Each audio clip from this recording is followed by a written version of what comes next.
Then we'll go to a half-court offense. We'll have a competitive drill.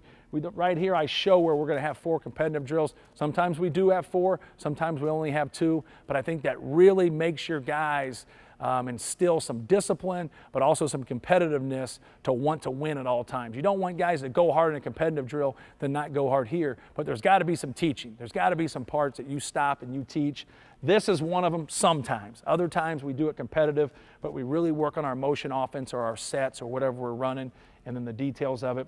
Then we get into the free throws once again, same rules as before. I think it's important that you get your extra shooting in here. You're getting shooting in here. You're getting your free throws here. You're getting your free throws there. I didn't put it at the end, but good players normally stay afterwards and shoot even more, with one of the coaches.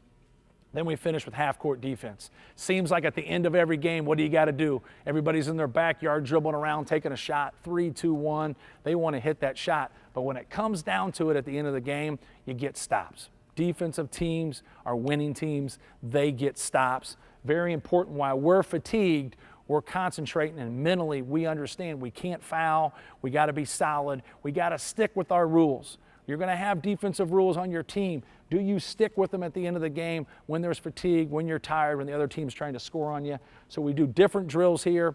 We do different work here. A lot of this is flexible, and that's what I have in here. I just talked about really the flow of it. Your half court, your full court, your half court, your full court, then you're shooting free throws.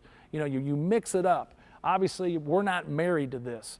This is just kind of a model we go by and that we use. You got to know your team, and you got to be flexible. So when you have a model here to run a practice, sure, you want to stick by it. It helps you each day because it gets monotonous as a coach.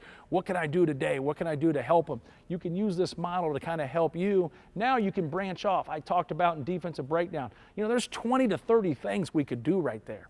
So you can be able to go to a lot of different things, but be flexible. You know your team. Don't go to a clinic and hear a guy and say, this is absolutely what to do. No, it's not absolutely what to do. It just kind of gives you a gauge each day of how to go about things, what to do there, but you know your team better than anybody. Don't listen to those people in the stands. Don't listen to other people talking about it. It is your team. Understand that and have a pulse on your team. That's where it gets away from us as coaches sometimes. We look back and we reflect and say, hey, it got away from me.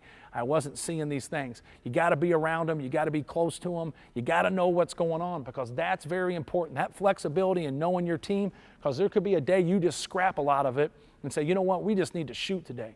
Or we scrap a lot of it and say, you know what, everything's going to be competitive because that's what we need as a team. And that's what's very, very important for you as a coach to understand that as your team goes on, especially when you get deep into the season. So hopefully this helps you.